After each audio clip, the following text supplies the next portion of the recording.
சுவாமிகளே, எதையோ ஆழ்ந்து படித்துக் கொண்டிருக்கிறீர். யமுனாச்சாரியார் அருளிச் செய்த ஸ்தோத்திர ரத்தினம் படிக்க படிக்க சுண்டி இழுக்கிறது. ஆச்சாரியர் எழுதியதாயிற்றே, சுவையில்லாமல் இருக்குமா? ஆமாம் மாப்பிள்ளை, நீங்கள் ஏன் சற்று இளைத்தாற்போல் தெரிகிறீர்கள்? உங்களுக்குத்தான் தெரியுமே அண்ணா, அந்த 1.5 மாதத்தில் அவர் பட்ட பாடு இருக்கிறதே சொல்லி மாளாது. சரியாக அமுது செய்ய மாட்டார், தூங்க மாட்டார், ஏன் பேசுவதை கூட குறைத்து கொண்டு விட்டார். அப்போது இளைத்த உடம்புதான், ஆனால் இப்போது சற்று பரவாயில்லை. அந்த காலகட்டத்தில் நீங்கள் குடும்பத்தோடு திருமலைக்கு வந்து எங்களோடு இருந்திருக்கலாம்.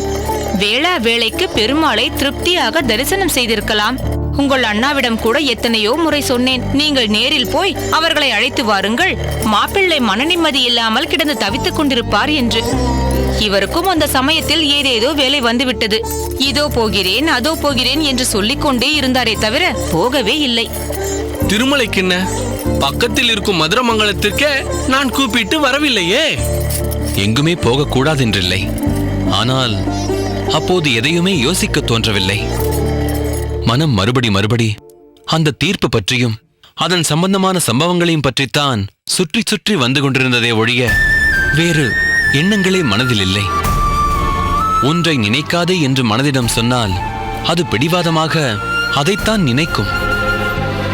மனதை மட்டும் கட்டுப்படுத்த தெரிந்துவிட்டால் எல்லோருமே யோகிகள் ஆகிவிடலாமே. இது மிகவும் துர்பாக்கியமான ஒன்றுதான். ஆனால் பெருமாளை இதை தீர்த்து வைத்தது எவ்வளவு அற்புதமான ஒன்று. அடடா, திருமலையின் வாசம் வீசுகிறதே என்று நினைத்தேன். அது சரியாக போய்விட்டது. திருமலை நம்பி வந்திருக்கிறார் போல இருக்கிறது. வாருங்கள் பாட்டி, எப்படி இருக்கிறீர்கள்? நான் நன்றாக இருக்கிறேன். பாட்டி, எங்கள் அகத்திற்கு தாங்கள் வந்து வெகு நாட்கள் ஆகிவிட்டது. காந்திமதியின் அண்ணாவை பார்க்க வந்ததில் மிகவும் சந்தோஷம். நான் திருமலை நம்பி மட்டும் பார்க்க வரவில்லை, உங்கள் அகத்திற்கு ஒரு விருந்தாளியையும் அழைத்துக் கொண்டு வந்திருக்கிறேன். விருந்தாளியா? யார் பாட்டி? நீங்களே பாருங்கள். வாடி அம்மா.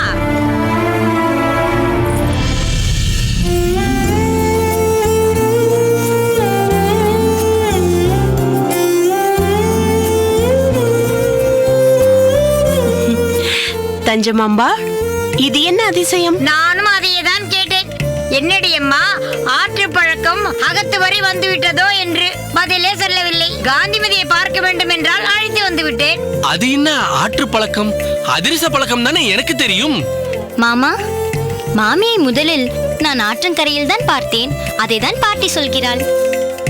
ஆமாம், காந்திமதிக்கு ஆற்றில் துணி துவைப்பதிலிருந்து உலர்த்துவது வரை எல்லாம் இவள்தான் ஒத்தாசையாக இருப்பாள்.